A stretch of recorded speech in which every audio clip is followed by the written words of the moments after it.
Okay, so this is the final video for chapter 10. We're going to again be using this chi-square test statistic, observed minus expected squared over expected, summed over all our cells. So we're going to keep using that same statistic for two different purposes. We're going to test for homogeneity in section 10.4 and for goodness of fit in section 10.5. Okay, so let's first see the section 10.4, the chi-square test for homogeneity. So we're going to use this when we draw samples from two or more subpopulations. So maybe it's by education level, maybe it's male, female, who knows.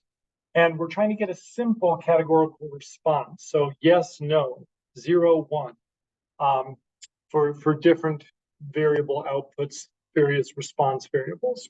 Okay, and I'll give an example here.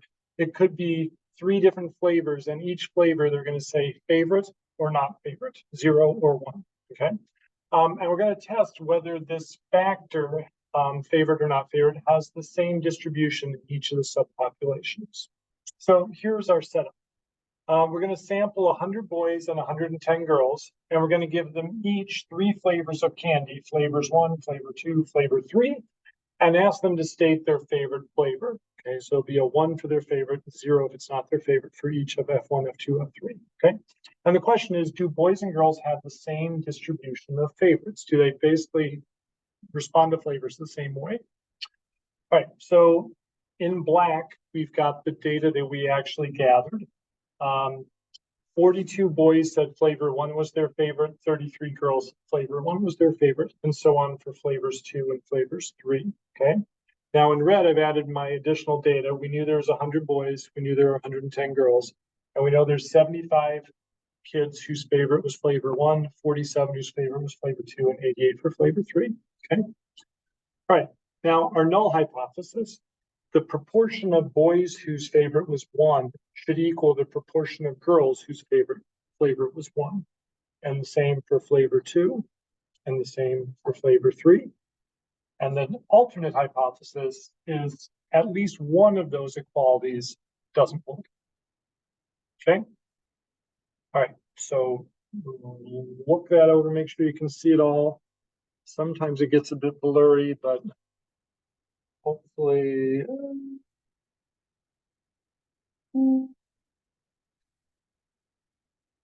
Okay. Wandering over to the next panel then.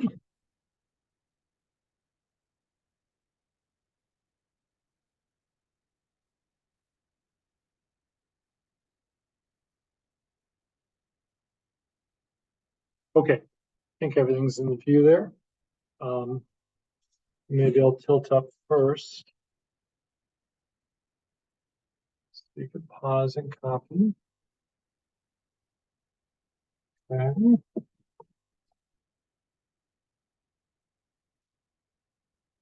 All right, so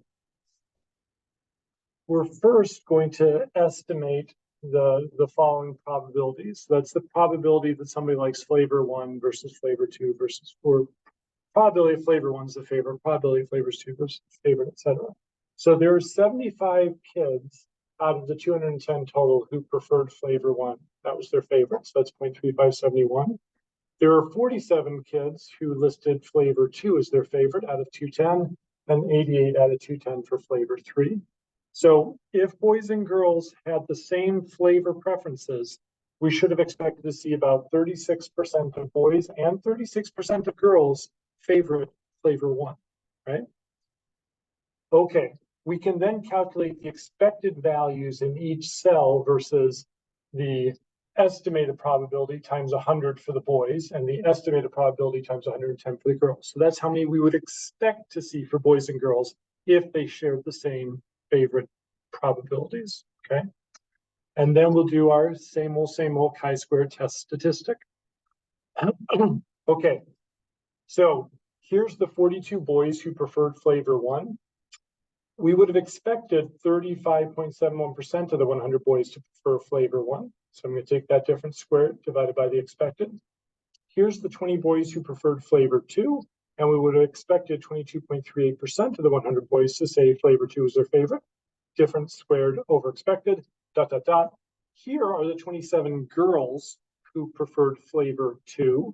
And here we would have expected 22.38% of the 110 girls to prefer flavor 2. So 27 minus that squared over the expected, and note it's 110 for the girls, not 100. And then here's the 50 girls who preferred flavor 3, and we would have expected 41.9% of the 110 girls to prefer flavor 3 over that expected. And that's under the null hypothesis that percentages are the same. So we crank out that C-value and we get 3.2902, okay? And we know that C is going to be approximately chi-square distribution with, well, K minus 1 or M minus 1, K minus 1, L minus 1, whatever. Two subpopulations of kids, so 2 minus 1. 3 populations of flavor, so 3 minus 1. So 2 degrees of freedom for this chi-square distribution. And this is approximately. So we're looking for the probability. We're looking for the probability that C is more extreme, as extreme or more extreme than what we observed. Now the chi-square distribution is only one-sided. It only goes 0 and larger. So there's no 2 times this, which I probably should have mentioned earlier. So we're looking for this is our p-value, the probability that we are more extreme than 3.2902. So in R, I type in this command, and I got 0.193 for my p-value. We could have also done a permutation test for this, but we're just going to do it with the actual distribution. And we can conclude with a p-value of 19% that there's no evidence to reject the null hypothesis. So we should conclude that it's safer to assume that boys and girls have the same flavor profiles. Okay. All right. So then the last section is going to be section 10.5. And this is the chi-square test for goodness of fit. And let me make sure you get.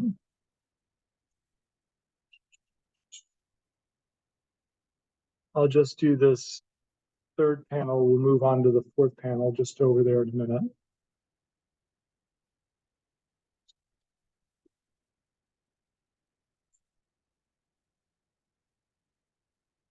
Okay, so in this last application of the chi-square test statistic, we're going to be doing a chi-square test to see if categorical data fits a given probability model, all right? So there's 2 scenarios. Probability models, like a uniform distribution or a Poisson distribution, they have parameters, right? Like Poisson has lambda as a parameter. So in the first scenario, we're going to deal with a probability model in which all the parameters are known. We don't have to estimate anything. So here it is. We've gathered 528 World Cup athletes and asked them when they were born, the month they were born in, okay? We then grouped these athletes into categories based on whether they were born between August and October, November to January, February through April, May through July, okay? So we've divided them into 3-month increments, and we've slotted the number of athletes into each one of those 3-month increment piles, okay? So there's my categorical variables. My categorical variable is when they were born, and there's 4 subcategories for it, okay? All right, now, under a uniform distribution, we would assume that roughly 1/4 of our athletes would be in each of these 4 slots, okay? So our null hypothesis is that the birth months are uniformly distributed throughout the year, okay? So with the 4 categories, we'd say, well, P1, P2, P3, P4 is equal to 1/4. The probability of being in the first grouping, the second grouping, the third grouping, the fourth grouping, it's all the same. It's all 1/4. Now, we could have done month by month by month and done 1/12, but we want to have plenty of data in each cell. So we could group them into 4, maybe grouping them into 6 would have been fine as well. But that's our null hypothesis. Our alternate hypothesis is that it's not the case. At least one of these probabilities isn't a 4th, okay? All right, well, we're going to calculate our test statistic, the sum of observed minus expected quantity squared over expected. Now, expected is under the null hypothesis. So we would have expected 1/4 of the 528 athletes to be in each of these groups. And that would have been 132 athletes born in each of these 4 groupings. So that's our expected for every single part of this. So here's August through October, observed minus expected squared over expected. There's November to January, minus 132 squared over 132, etc. And I get a chi-squared test statistic of 10.97. Now, if I don't have to estimate any parameters, and I didn't here, then the degree of freedom for this goodness to fit with k cells and no parameters estimated is simply k cells minus 1. So in our case, our C value is approximately chi-squared with 4 minus 1 or 3 degrees of freedom. So my p-value is the probability that the chi-square with 3 degrees of freedom exceeds 10.97. And that's via r, 1 minus p chi-squared, 10.97, comma 3, and that's 0.0112. So that's exceedingly odd to get this 10.97 test statistic. So I can conclude that the data supports that we reject the null hypothesis. And so we would conclude there's statistically significant evidence that World Cup athletes are not born uniformly throughout the year. Okay, so then we go on to scenario 2, where a parameter or more has to be estimated. And again, just so everything doesn't look blurry, you could pause it there and copy.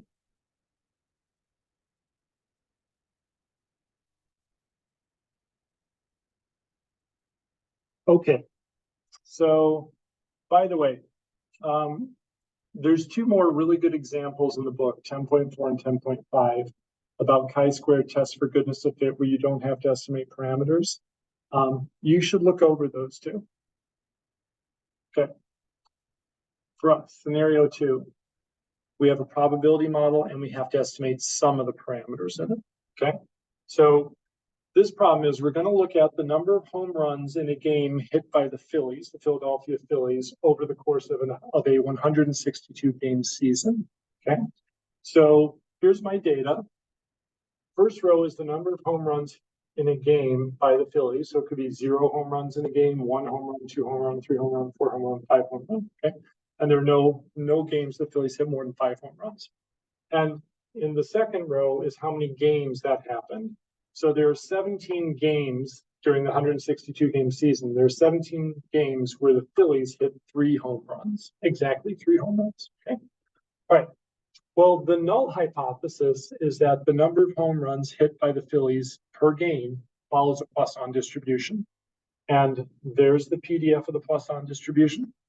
And we know its expected value is lambda. And x, my variable, is the number of home runs hit in a game.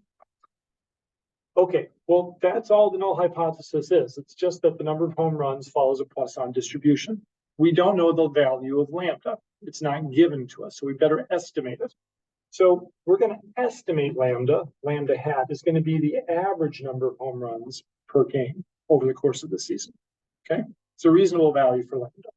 So what I'm going to do is I'm going to figure out the total number of home runs the Phillies hit throughout the entire season and divide it by 162 games. So 0 home runs occurred for 43 games. 1 home run occurred 52 times. 2 home runs occurred 40 times. So 40 times 2 would be 80 home runs total in the 2 home run games. Then 3 times 17, 4 times 9, 5 times 1. So that numerator is the total number of home runs the Phillies hit during 162 games. And I divide and I get 1.3827 home runs per game. Okay, so that's going to be my estimator for lambda. And all I'm going to do now is I'm going to take observed minus expected squared over expected, sum it all up. And since I've had to estimate a parameter, that's going to affect the degrees of freedom. So C is going to follow a chi-square distribution with K minus L minus 1 degrees of freedom. K is the number of cells and L is the number of parameters estimated. So we had to estimate 1 parameter, L lambda. So L will equal 1 for us. K, the number of cells, you might guess from up here, but hold on, we're going to tweak it slightly. All right, I'm going to slide on over.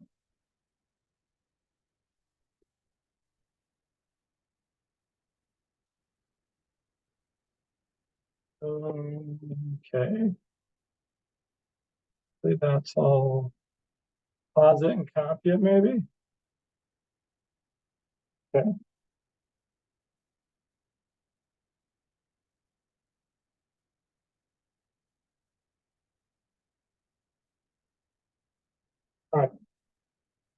Yeah, it's on there. Cool. All right. So under our null hypothesis, we believe that X, the number of home runs the Phillies hit per game, follows a Poisson distribution with lambda equal 1.3827. Okay. Now, that 5 home run cell only had 1 entry in it. That's pretty low. And if you remember, C follows an approximate chi-square distribution, but it's really helpful. It's a better approximation if the value size in each cell is somewhat large.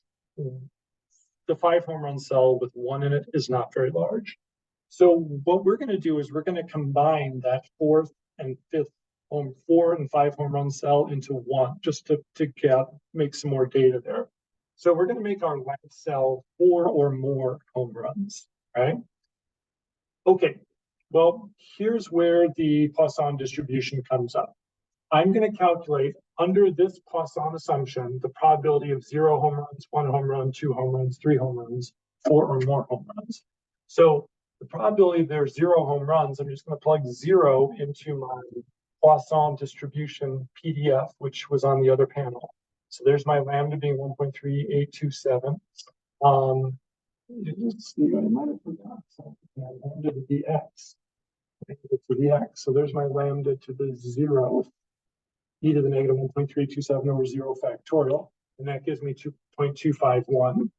And then for x equals 2, there's my 1.3827, my lambda squared, e to the negative lambda over 2 factorial gives me 0.24. So there's the probabilities under the null hypothesis. And the last cell, I just took 1 minus all the others. And then the expected number is, well, how many games do I expect to have 0 hits? Well, the probability of each game being a 0 home run game is 0.251, and there's 162 games. So I'm going to take 162 times the 0.251 and say that I would have expected 40.6 games where the Phillies hit 0 home runs, 56.2 games where the Phillies hit 1 home run, et cetera, et cetera. And then this last cell, I just took the 162 games minus what we expected from those cells and got 8.4 games where expect the Phillies to hit 4 or more home runs. So those are my expected values, and I'm ready to calculate C. So here's my chi-square test statistic. There were 43 games where the Phillies hit 0 home runs. We would have expected 40.6. So we square it, divide by 40.6, et cetera, et cetera, et cetera. There were 10 games where the Phillies hit 4 or more home runs. 9 times they hit 4, once they hit 5, they never hit 6, 7 or more. So there are 10 games, 4 or more. We would have expected 8.4 games with 4 or more. So 10 minus 8.4 squared over 8.4. And I get a C value of 0.84, okay?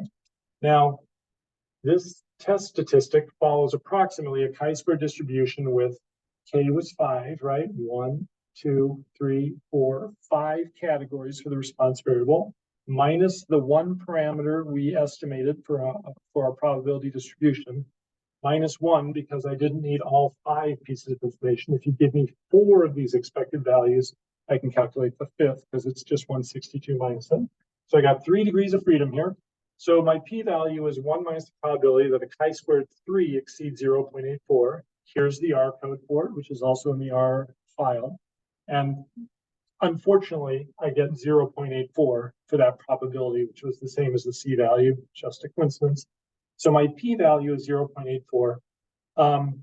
So it's basically saying a C value of 0.84 is extraordinarily possible under the null hypothesis. So we're not going to reject the null hypothesis. We failed to reject the null hypothesis and conclude the number of home runs per game could very well follow a Poisson distribution. Okay.